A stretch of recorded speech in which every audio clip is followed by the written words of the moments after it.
అక్కడ మీరు ఆద్యంతం గమనిస్తే తెలుగుదేశం శ్రేణులు అందరూ హర్ట్ అయి ఉన్నారు. ఒకే సంబంధించిన కేసుకి 100 దగ్గర పెడితే అలా కుదరదు అన్న దాని మీద. ఎనిమిది పోసాని కృష్ణమురళి మీద ఇదే పవన్ కళ్యాణ్ కేసు పెడితే there is a sanctity for it. వీళ్ళు చేస్తే అబ్బబ్బా ఎక్స్ట్రాడినరీ. సో ఆ ఇష్యూని డైవర్ట్ చేయడానికి ఈ తెపెల ఛానళ్ళు ఉన్నాయి, మీకు తెలుసో తెలియదు. వీళ్ళు చాలా ఖతర్నాక్ బ్యాచ్ ఇది. పోసాని కృష్ణమురళి గారు ఎవరు పవన్ కళ్యాణ్ గారి ఫ్యామిలీని ఎలా అన్నాడు, అది తప్పా రైటా అని డిబేట్లో చర్చిస్తే లూకుపోవడం. Welcome to Times of India Samayam. ఈరోజు మనతో పొలిటికల్ అనలిస్ట్ కేఎస్ ప్రసాద్ గారు ఉన్నారు. ఆయనతో మాట్లాడి లేటెస్ట్ పొలిటికల్ ఇష్యూస్ గురించి కొంచెం విషయాలు తెలుసుకుందాం. నమస్తే సార్. నమస్తే అండి సార్. చాలా థ్యాంక్ యూ. చాలా రోజుల తర్వాత మళ్ళీ సమయం మొహం చూశారు. సమయం మీరే లేదో లేదా సమయం నేను తీసుకోలేదో తెలియట్లే. సార్ డైరెక్ట్ పాయింట్లోకి వెళ్దాం. నేను యాక్చువల్గా ఏంటంటే ఇప్పుడు లేటెస్ట్ జరుగుతున్న ఈ పొలిటికల్ వివాదాలు అనుకుందాం. ఎందుకంటే రెండు పార్టీల మధ్య ఉన్నప్పుడు వివాదం అంటారా లేకపోతే ఒకరి మీద వాళ్ళు కడుపు మంటలు అంటారా? మనకి వివాదమే, వాళ్ళ కడుపు మంటలు, మనకి వివాదం. అరెస్టుల గురించే ముఖ్యంగా, అదే పోసాని గారి అరెస్ట్ గురించి. అంటే ఆయన ఇంత ముందు చేశారు వ్యాఖ్యలు, చాలా వ్యాఖ్యలు చేశారు. ఆయన అరెస్ట్ అవుతారు అని అటు జనసేన వాళ్ళు కానీ టీడీపీ వాళ్ళు కానీ మొదటి నుంచి చాలా హోప్స్ పెట్టుకున్నారు. ఆ హోప్స్కి తగ్గట్టే ఆయన్ని శివరాత్రి రోజు, మహాశివరాత్రి అరెస్ట్ చేశారు, తీసుకెళ్లారు. కాకపోతే ఫస్ట్ అయితే ఒక కేసే, ఆ ఓబులవారిపల్లి. తర్వాత రకరకాల కేసులు చాలా ఊళ్ళల్లో పెట్టారు. బెయిల్ వచ్చింది, అయినా కూడా ఇంకా వదలరు. ఆ బెయిల్ వచ్చినప్పటికీ వేరే కేసులు బనాయించి తిప్పుదాము అనే కాన్సెప్ట్ బయట ఉంది. దాని మీద కొంచెం మీరు ఎలా విశ్లేషిస్తారు? ఇప్పుడు కూడా కర్నూలు నుంచి ఆయన విజయవాడ కంప్లైంట్ తీసుకెళ్తున్నారు. ఇవాళ డెవలప్మెంట్ ఇది కడప కోర్టులో ఆయనకి బెయిల్ ఇవ్వడం జరిగింది. కానీ ఇది సుప్రీంకోర్టు ఇవన్నీ పరిగణలోకి తీసుకుని ఎన్నో జడ్జిమెంట్స్ ఉన్నాయి దీని మీద. అంటే ఒకే సంబంధించిన కేసుకి 100 దగ్గర పెడితే అలా కుదరదు అన్న దాని మీద. ఎనీవే అది శంకర్లో పోస్తేనే కానీ తీర్థం అవుతున్నట్టు గౌరవ సుప్రీంకోర్టు లేకపోతే గౌరవ హైకోర్టు ఇంత గడ్డెడితేనే కానీ ఇవి సెట్ అవ్వవు. పాయింట్ ఏంటంటే ఇప్పుడు ఇదే నా గౌరవ మొన్న యూట్యూబ్లో బాగా చూపించాడు అతను. ఇది మనోభావాల కాలం అనేది ఎండాకాలం వానాకాలం లాగా మనోభావాల కాలం కూడా వచ్చిందని ఏదో బాగా చెప్పాడు. అది చూస్తే నిజంగా మీరు ఆశ్చర్యకరంగా ఉంది. ఇది తుంటి కొడితే పొలరాలేనో సామెత విన్నాం చూడండి మనం. అట్లా ఇదే పోసాని కృష్ణమురళి మీద ఇదే పవన్ కళ్యాణ్ కేసు పెడితే there is a sanctity for it. ఉదాహరణకి నాకు నిజంగా నేను అప్పుడు అసక్తుణ్ణి, నా దగ్గర శక్తి లేదు, నాకు చేతకాలేదు ఆ టైంలో కేసు పెట్టడం కూడా. ఇప్పుడు నాకు చేతనైంది, నేను కేసు పెడతా, నన్ను తిట్టాడు లేకపోతే నా కుటుంబాన్ని అవమానించాడు అన్నది జస్టిఫైడ్. కానీ మరీ ఘోరాతి ఘోరంగా ఏదో ఫిలింఫేర్ అవార్డులకి కూడా ధీటుగా కాకుండా ఆంధ్రప్రదేశ్ రాష్ట్రంలో ఇచ్చే నంది అవార్డులని ఒకే కులం జ్యూరీ ఎవరైతే ఉన్నారో వాళ్ళు ప్రాతిపదిక మీద నాకు ఇచ్చారన్నది ఆయన రిజెక్ట్ చేశాడు, ఏదో మాట్లాడాడు. అది ఇప్పుడు కేసు 2017లో అదే టైంలో ఎన్డీఏ కూటమి గవర్నమెంటే కదా. అంటే మీరు వినండి, మీరు ఎఫ్ఐఆర్ చదవండి ఫస్ట్. ఎఫ్ఐఆర్లో ఇస్ వెరీ క్లియర్ ఆ కేసు సంబంధించింది. ఇప్పుడు ఎవడు పడితే ఎల్లయ్య పుల్లయ్య మనోభావాలు సంబంధించిన కేసులను పెడుతుంటే దాన్ని తిప్పుతున్నారు వృత్తున్నాయి. దీని అంతటికి వెనకాల బ్యాక్గ్రౌండ్ హిస్టరీ ఏంటంటే జీవీ రెడ్డికి అసలు దాన్ని ఏమంటారు ఏపీ ఫైబర్ నెట్ చైర్మన్ రాజీనామా తతంగంలో అక్కడ మీరు ఆద్యంతం గమనిస్తే తెలుగుదేశం శ్రేణులు అందరూ హర్ట్ అయి ఉన్నారు. సో ఆ ఇష్యూని డైవర్ట్ చేయడానికి ఈ తెపెల ఛానళ్ళు ఉన్నాయి, మీకు తెలుసో తెలియదు. వీళ్ళు చాలా ఖతర్నాక్ బ్యాచ్ ఇది. ఎంత ఖతర్నాక్ బ్యాచ్ అంటే తెలుగుదేశంకి ఒక ఇష్యూ దీన్ని అడ్రస్ చేయాలి అన్న దగ్గర చక్కని వాళ్ళకు ఆల్టర్నేటివ్ క్రియేట్ చేసి దాంట్లోంచి ఒక నెరేటివ్స్ని ప్రజల్లోకి చర్చనీయాంశాలు చేసి కూర్చుంటున్నారు. ఇప్పుడు జీవిరెడ్డి ఇష్యూ అలా సప్రెస్ అయిపోయి ఈ పోసాని అరెస్టు మొత్తం దేశాలు ఎంపడి తిప్పడం, ఈ దరిద్రం అంతా దీని మీద చర్చనీయాంశం అవుతుంది. ఇప్పుడు నాకు తెలియక అడుగుతా, అదే కేసు నిజంగా ఆడపిల్లలను తిట్టి కుటుంబాన్ని అవమానించినప్పుడు మీరైనా నేనైనా ఎవడైనా అది తప్పనే చెప్తాను. అది ఎవరు చేసినా సరే దానికి పట్టుకుని అది కాకుండా ముఖ్యదంటే ఇదంతా చెప్పుకుంటే ఏం చేయాలి? ఇప్పుడు కూడా మీరు రేషన్ చూడండి, వాళ్ళ కడుపు మంటలు ఎలా ఉంటున్నాయంటే ఇప్పుడు బోరగడ్డ అనిల్ ఉన్నాడు. ఈ బోరగడ్డ అనిల్ సంబంధించిన బెయిల్ వచ్చింది ఇదంటే నాకు తెలిసి ప్రతి ఛానల్కి ఒక లీగల్ టీం లాంటిది, ఒక లీగల్ సెల్, కోర్టు డెవలప్మెంట్స్ ఇవన్నీ అప్డేట్ చేస్తుంటారు. ఇది మర్చిపోయినట్టున్నాడు. కర్నూలు కోర్టులో వీడికి కేసు ఉంది, ఏది వెంకయ్యనాయుడు గారిని ఉపరాష్ట్రపతి బదులు రాష్ట్రపతి చేయాలన్నప్పుడు కర్నూలులో కేసు పెడితే ఎలాంటి మేనేజ్ చేశారంటే మూడో కంటికి తెలియకుండా మేనేజ్ చేశారు. వీళ్ళు చేస్తే అబ్బబ్బా ఎక్స్ట్రాడినరీ. అదే బోరగడ్డ అనిల్ గారికి బెయిల్ వచ్చింది, అది ఎక్కడి నుంచి వచ్చిందంటే ఏంటి న్యాయస్థానాలు కూడా వీళ్ళు అధిగమించేస్తారా? వాళ్ళకి ఒక సెట్ ఆఫ్ లాయర్లు కూర్చుని ఉంటారు సార్. ఇంక వాళ్ళు ఎలా చెప్తారంటే యాజ్ ఇఫ్ వాళ్ళకి తెలిసి పాపం. మా గురుగారు అయితే ముప్పాల సుబ్బారావు కానీ ఈ మన ఇంకో ఆయన ఉంటారు, ఆయన పేరేటే కుర్రాడు, వాళ్ళకి బాగా తెలుసు. కానీ ఏంటంటే సినిమాల్లో చూడండి, హీరోకి సడన్గా ఇప్పుడు జగబాబు గారిని విలన్ యాక్షన్లు చేయమంటే ఆ గతంలో ఆడపిల్లల చుట్టూ తిరిగే యాక్షన్లు అన్ని మర్చిపోయాడు. ఇప్పుడు విలన్ యాక్షన్లు చేస్తున్నట్టుగా అలా అపరిస్థితులు అయిపోతుంటారు అక్కడికి వెళ్ళగానే. నాకు ఆశ్చర్యకరమైన విషయం ఏంటంటే, how can they contradict a court judgement? అది ఎట్లా అవుతుంది సార్, మీరు చెప్పండి ఒకసారి. కోర్టు గౌరవపదమైన సిచ్యువేషన్స్ని ఉన్నాయా లేదా పూర్వపరాలు ఆలోచించకుండా వేలిస్తుంది ఎవరికైనా? అంటే వీళ్ళు కడుపు మంట ఏంటంటే ఎట్టి పరిస్థితులు ఆయన అరెస్ట్ చేసి కూర్చోబెట్టాలి, ఆ జీవితాంతం జైల్లో జింగి చిక్కుని బదిలీ చేసుకుంటూ కూర్చొని వీళ్ళు తృప్తి.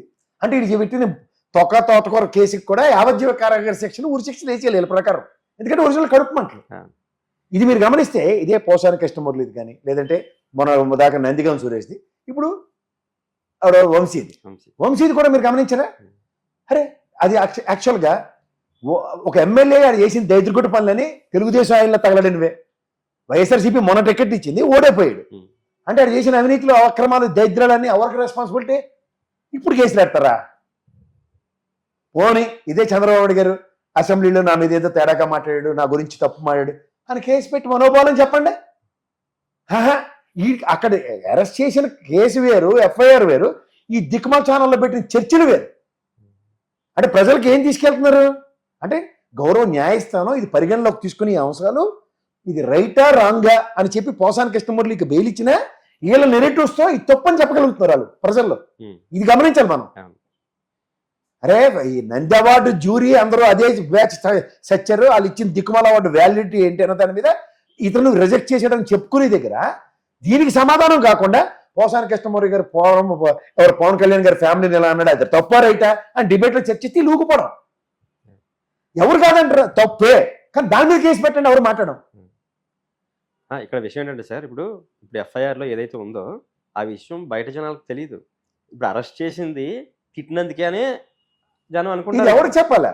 దాంతో మీకు అదే చెప్తున్నాను సార్, వీళ్ళ మీద ఎంత మోడస్ ఆఫ్ ఆపరెండి ఎలా ఉంటుందంటే అబద్ధాన్ని ప్రజల్లోకి ఇంజక్షన్స్ కన్నా ఫాస్ట్ గా ఈ కరోనా మెడిసిన్ కోసం ప్రజలు ఎలా చచ్చారో ఈ దిక్కుమాల అబద్ధం కోసం అలా చచ్చే పరిస్థితి క్రియేట్ చేసి ఉన్నారు. ఈ డైలీ సీరియల్ ఉంటే చూడండి, సెట్ ఆఫ్ ఆడియన్స్, అలా ఆ ఛానల్కి సెట్ ఆఫ్ ఆడియన్స్ ని క్రియేట్ చేసుకున్నారు.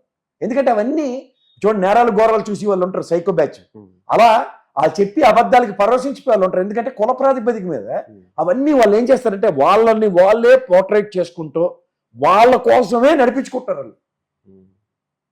ఇప్పుడు మరి నరసరావుపేటలో పెట్టిన కేసు ఏంటి సార్? అది ఏమని పెట్టారు? పోసాని గారి మీద పెట్టింది, పిటి వారెంట్లు తీసుకెళ్లారు కదా ఇప్పుడు. అదే కేసు అంటే ఇప్పుడు ఇక్కడ మనకి ఓబులవారిపల్లిలో పెట్టింది యాక్చువల్గా ఏమంటాం దాని గురించి కదా, జ్యూరీ దాని గురించి. నరసరావుపేటలో పెట్టింది ఇంకేది ఉంటుంది మనోభావాలు అంట. ఇప్పుడు నాకు తెలియక అడుగుతా, నేను మీరు మాట్లాడినప్పుడు ఈ ఇంటర్వ్యూలో నేను ఏదో పొరపాటు మాట్లాడింది, మీ మనోభావాలు గాయం అవుతాయి, కానీ బాటిల్తో నీళ్ళు ఇచ్చిన మీ ఆఫీస్ బాయ్ మనోభావాలు గాయం అని బయట కేసు పెడితే అర్థం ఉందా? అంటే ఇక్కడ మనం వేరు, అంటే మనం మీరు వేరు, మీరు ఇంకా కొంచెం పాపులర్, నన్ను ఏమని అన్నారు అనుకోండి నేనే ఫీల్ అవుతాను. కానీ అక్కడ పవన్ కళ్యాణ్ కదా, మరి ఆయన నిజమే. పవన్ కళ్యాణ్ గారు అన్న మాట గురించి నేను చెప్తున్నాను తప్పే. ఒకసారి the way has talked about aggressive నోట్లో ఆయన మాడి తప్పు నేను ఖండిస్తున్నాను.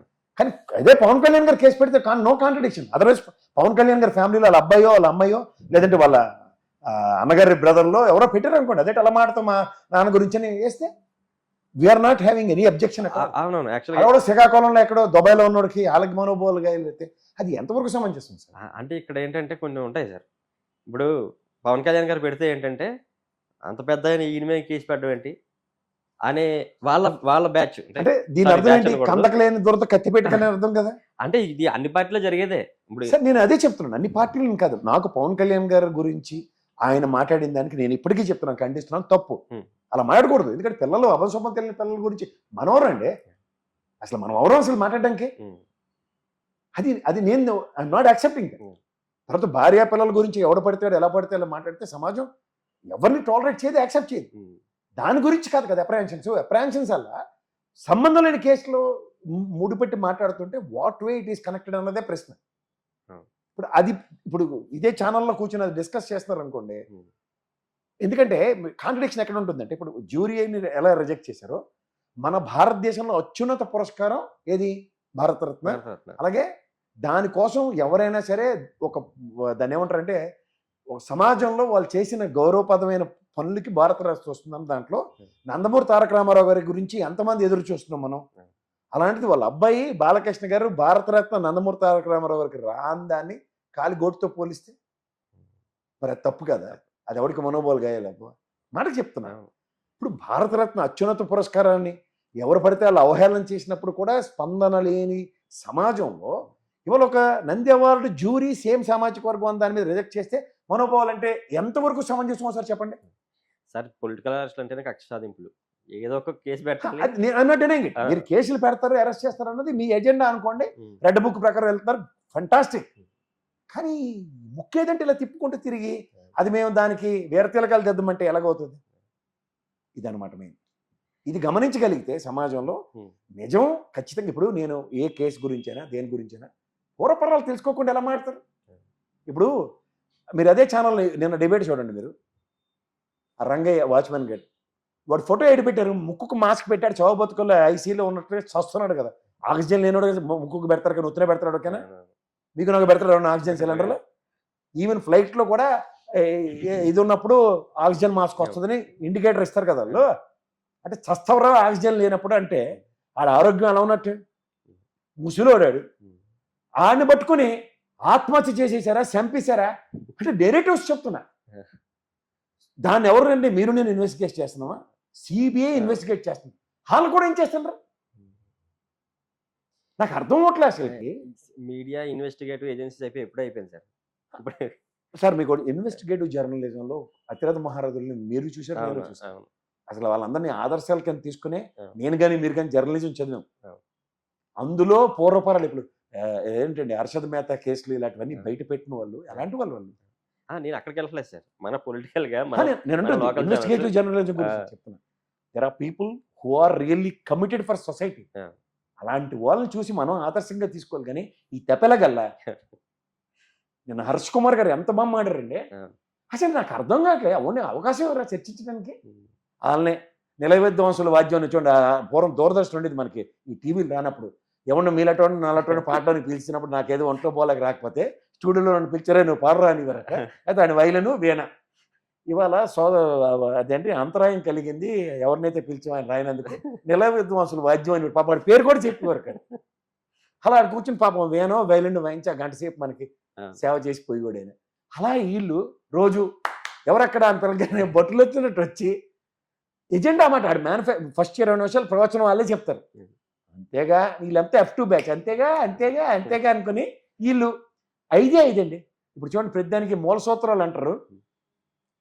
ఊకిళ్ళు బాబాయ్, అమ్మ చెల్లికి అన్యాయం చేసిన జగన్మోహన్ రెడ్డి. 3వది ఏంటి తెలుసా? అలా డాక్టర్కి మాస్క్ ఇవ్వకుండా చంపేశారు. 4వది ఆ బుర్ర తక్కువ ఎమ్మెల్సీగా డోర్ డెలివరీ. 5వది అది సలాం ఫ్యామిలీ నెల్లూరులో ఆత్మహత్య. ఈ 5 కాకుండా ఎవడన్నా ఇంకోటి మాట్లాడతారు చూడండి, అడికి ఏంటంటే ఆబ్వియస్ అన్నమాట. ఏంటి వల్ల బడ్జెట్ ప్రవేశపెట్టారు, దాని మీద ఏంటంటే సార్ ఈ బడ్జెట్ సమావేశాలకి జగన్మోహన్ రెడ్డి రాలేదు, కానీ మనం చూసారు ఎంత అద్భుతమైన బడ్జెట్ పెట్టామో, 3,22 కోట్లు పెట్టామో. ఇప్పుడు జగన్మోహన్ రెడ్డి బాబాయిని చంపేసినాడు, తల్లి చెల్లికి అన్యాయం చేసినాడు, మాస్క్ ఇవ్వనాడు అని దీని మీద 2 నిమిషాలు మాట్లాడేసాడు. మరి అలా అనుకుంటే బడ్జెట్ సమావేశాలు ఏందే, దాని కథ ఏందే, ఈ దేనికి రూపాయి ఇచ్చారు, దేనికి ₹10 ఇచ్చారు లేదా వాళ్ళకి? అదేనండి సార్, ఇది కామన్ సార్. ఎందుకంటే ఇప్పుడు మీరు అలవాటు పడిపోయారు కామన్ అన్న దయించి మాత్రం ప్లీజ్. కామన్ చేసి మీరు నేను అంటుంది ఏంటంటే ఆడ్ మ్యాన్ అవుట్ లాగా 10 మంది 11 మంది యాక్షన్ గానే వాడు పౌడర్ రాసుకుని వస్తాడు, ఇంకోటి డైపర్ వేసుకుని 2 గంటలు కూర్చుంటాడు, ఇంకోటి ఏంటంటే తప్పు ఒప్పుకుంటాడు లాస్ట్కి 2-3 రోజులు నడిపించారు కదా. 5 రోజులు చివాల నుంచి వద్దండి అయిపోయిందట, చాలా తప్పది, ఎల్లుండి నుంచి కొత్త టాపిక్ ఇస్తాడు. నెలకు టాపిక్ ఎజెండా ఫిక్స్ చేసుకొస్తాడు. మీరు చూడండి కావాలంటే 2 వైపుల నుంచి ఉందంటున్నా నేను. సాక్షి ఛానల్ గురించి మాట్లాడలే, విమర్శల గురించి చెప్తున్నా. ఇప్పుడు చంద్రబాబు నాయుడు అనుకోండి, ఆయన్ని గడిచిన 10 ఏళ్ల నుంచి కూడా ఎంతసేపు వెన్నుపోటే, అదొకటిగా పట్టుకుంటారు. వెన్నుపోటు, మా అమ్మకి వెన్నుపోటు, మా అమ్మకి వెన్నుపోటు, అలా ఏవో 2 ఎజెండాలు తీసుకుంటారు. కొత్త టాపిక్ కూడా వచ్చింది, నోటుకు నోటు కేసు. అవునులేండి, అవును. వీళ్ళు అప్డేట్ అవుతారు, రాలేందుకు ఒకసారి చూడండి. మీరు మీకు కూడా అక్కడ ఉన్న వాసనలు పోలేనట్టు. అదేం కాదు, మేము ఇప్పుడు మీరు చెప్పాలి కదా. అదే చెప్పాలి సార్, నేను కాదంటలే. ఇప్పుడు మీకు ఒక మాట చెప్తా, వైఎస్ఆర్సీపీ ఎవరితో శంకరో ఎల్లయ్యో పొల్లయో దగ్గర నుంచి పార్టీ తీసుకుని నాది జగన్మోహన్ రెడ్డి అని చెప్పుకుంటాడు లేదా? తెలుగుదేశం రామారావు గారు పెట్టిన పార్టీ అంటారు కదా, వాళ్ళు కూడా వాళ్ళకి కూడా ఆ మహానుభావుడికి దండేసి కొబ్బరికాయ కొట్టే వాళ్ళు ఏ కార్యక్రమాలు చేస్తారు. కానీ శాశ్వత అధ్యక్షులు, జీవితాల తరబడి అధ్యక్షులు. ఇప్పుడు మొత్తం లోకేష్ గారు అయితే ఇంకా 3 ఏళ్ళు బట్టి అంతకన్నా ఉండకూడదు 3 టర్మ్లు అని కొత్త రాజ్యాంగాలు తయారు చేసుకుంటారు రాళ్ళకాళ్ళు. ఎందుకంటే రెడ్ బుక్ అలవాటు చేశారు కదా, పార్టీకి కూడా కొత్త ప్రియాంబుల్ తయారు చేస్తారు. మీరు ఇదంతా గమనించండి. సో నేను అంటుంది ఏంటంటే ఇవన్నీ ఒక ఎత్తు అయితే పార్టీకి కూడా ఎవరికైనా మాకు పార్టీ సిద్ధాంతాలు ఇవన్నీ ఉంటాయి. కానీ ఇక్కడ అంత పెద్ద లెగసీ ఉన్న తెలుగుదేశం లాంటి పార్టీకి ఇవాళ ఈ తపేలా ఛానల్ ఐడియాలజీని డిసైడ్ చేస్తుంది.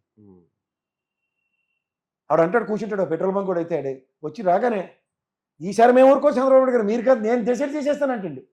ఆయన అనుభవంలో ఆయన అడ్మినిస్ట్రేషన్లోనూ ఎవరికైనా కాలిగోటు అంత అనుభవం ఉందా? వీళ్ళు చెప్పేస్తారు నేను ఈసారి ఒప్పుకోండి సార్. ఇలాంటి క్లాసులు ఏమి ఉండవా సార్? ఇంకా వాళ్ళకి హైకమాండ్ నుంచి ఏం క్లాసులు ఉండవు అంటారు? వాళ్ళకి ఇష్టమే. వాళ్ళకి ఇష్టం.